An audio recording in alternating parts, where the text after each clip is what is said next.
Well, Trace Barnett, the Bitter Socialite, is here now with a super easy and inexpensive way to transform a piece of furniture, upholstered furniture, by painting it. I know. Really? We're painting on the fabric? We are, yeah. We're just going to go ahead and paint directly on it. I know painting fabric seems like a foreign concept, but you need to approach it just like you would paint wood. It's basically the same thing, or like painting a wall. And it's going to completely transform the look. You know, we all have those outdated pieces of furniture. You know, they're sentimental, or we just love them. Yeah. And so an easy way to avoid paying a professional to recover your furniture, or, you know, slip covers are hard to make and they're really expensive. Simply grab your paintbrush or a roller and just paint directly onto the fabric. Will it work on any kind of fabric? It will. It's going to work on any variety of fabric. We have a few varieties here that you might encounter. Okay. And it's going to work from velvet to upholstery, like this thick upholstery here. It'll work on suede, leather, even like the rattan, tweed, all of that kind of stuff. It's going to work. So how do we get started? So what we're going to do is you're going to start by identifying the composition of your fabric, because that's really going to determine what materials you're going to need.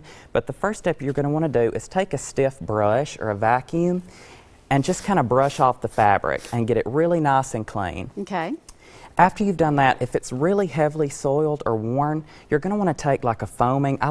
That's my favorite kind to use, is the foaming in the can, kind of shake it up. It works. Cleaner. Yeah, it works great. Let that dry thoroughly. So after you've identified the composition of your fabric, whether it be like a cotton poly, a suede, leather, or the tweed, what you're going to do on the suede and on the thick upholstery, especially if it has the stitching on there, or if it's velvet, you're going to want to take a spray bottle with lukewarm water, and you're going to want to just spray that and just saturate it really well. So does that help the paint take better? It does, Okay. yeah. It's going to make this, if you directly paint it onto this fabric without spraying it first, it's going to use a ton of paint. Okay, maybe be spraying this one while we do the Okay, next so step. what you're going to do is, and your paint choice, and there's a lot of paint choices out there, but I love to use an indoor satin paint that you would just use on a wall. Okay. And choose your paint on how much your furniture is going to be worn, how it's going to function, and I usually stick with the satin because it's easier to clean. Okay. So what you're going to do is you're just going to want to dive right into your paint and just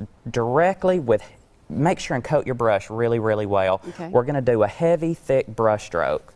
And if you can see where we've wet the fabric really well, it really takes in that paint. It does, yeah.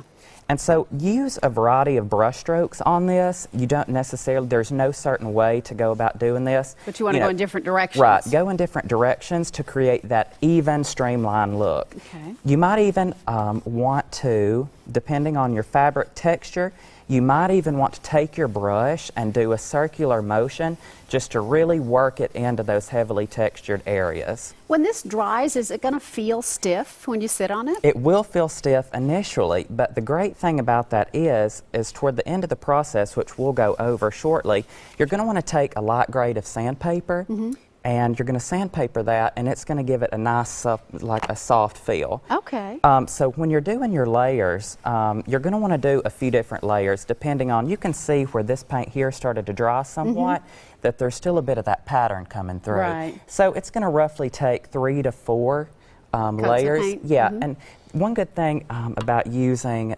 generic wall paint is it's inexpensive. Right. So you can cover large areas. Okay.